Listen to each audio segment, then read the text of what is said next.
La pierre impose l'histoire. Les remparts d'Asila racontent la présence portugaise sur les côtes marocaines. Au nord du Maroc, on vit aussi à l'heure espagnole. Mais aujourd'hui, c'est un pan du passé méconnu que les visiteurs viennent précisément chercher, depuis le Maroc, la France ou encore Israël. Un carreau de marbre fraîchement scellé révèle pour la première fois la présence d'une synagogue quasi bicentenaire. Mounia, en voisine, découvre ce patrimoine judéo-marocain ignoré. J'habite Tanger depuis 30 ans maintenant et j'avais jamais entendu parler de cette synagogue à 20 minutes ou à une demi-heure seulement de Tanger, à Asila. Et c'est très beau, c'est très très beau. Comme si le temps n'avait pas d'emprise, et pourtant la petite synagogue, comme le passé juif du Maroc, vient d'être réhabilitée. Les murs sont à peu près d'origine, sauf que tout le toit était effondré.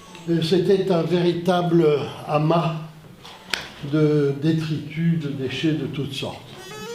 André Gomel assure la visite dans le cadre des Jewish Days. 3 jours inédits pour faire découvrir au grand public le patrimoine juif tangérois. Et on va voir ce qu'il y a dedans. Ah ben tiens, on voit, il y a un rideau déjà. Et quand on ouvre ce rideau, qu'est-ce qu'on trouve? On trouve la Torah. La Torah qui est donc le récit en quelque sorte de l'histoire biblique du peuple juif. Il y a une sorte de résurgence, de renouveau soudain pour notre communauté et on a ce sentiment aussi d'être davantage reconnu. Des 300 000 juifs présents au Maroc après la Seconde Guerre mondiale, il n'en reste qu'un millier. Devenus discrets, ils se rendent à nouveau visibles, depuis que le Maroc a officiellement reconnu son identité juive marocaine.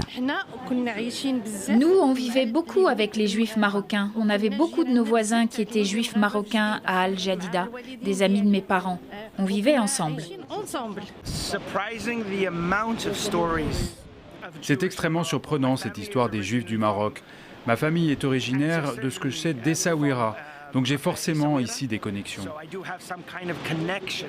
Le déclic fut politique, quand le Maroc normalise en 2020 ses relations diplomatiques avec Israël.